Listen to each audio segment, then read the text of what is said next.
குட்டீஸ், இன்னைக்கு குட்டி எலி ஸ்டோரி. ஒரு க்யூட்டான ஹாப்பியான எலிக்குட்டி ஃபேமிலி இருந்தாமா. அதில் இருக்க அந்த குட்டி எலி மட்டும் நிறைய பபிள்ஸ் கலர் கலராக வருதுடா, இது எங்கே இருந்துடா வருது அப்படின்னு சொல்லிட்டு அந்த பபிள் பின்னாடியே ஓடிச்சாமா. அங்கே பின்னாடியே போய் பார்த்தா அங்கே ஒரு ஊஞ்சல் இருந்ததாம்மா. ஐயா அப்படின்னு சொல்லிட்டு ஜமுக்கு ஜமுக்கு அதில் உட்காந்து விளையாண்டுட்டே இருந்ததாம்மா. அங்கேருந்து பக்கத்தில் பார்த்தா ஸ்விம்மிங் பூலு.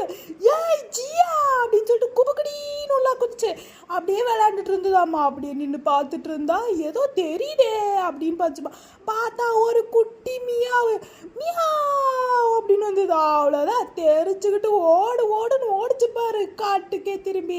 அப்போ அங்கே வந்துச்சாம நம்ம டாட்டாய்ஸ் அங்கிள். டேய், அவன் ஒரு குட்டி பையன்டா, ஏன்டா அவனை போய் துரத்துற, அவனை விட்டுடா அப்படின்னு சொல்லிட்டு அந்த மியாவுக்கிட்ட டாட்டாய் சொல்லிச்சாமா. அப்புறம் நம்ம எல்லாரும் ஃப்ரெண்டாக இருக்கலாம் வாங்கடா அப்படின்னு சொல்லி கூப்பிட்டு எல்லாரும் ஜாலியாக ஃப்ரெண்ட்ஸாக ஒன்றா விளையாண்டாங்களாம்மா. பிடிச்சிருந்தா ஒரு சப்ஸ்கிரைபையும் லைக்கையும் போட்டு விட்ருங்க.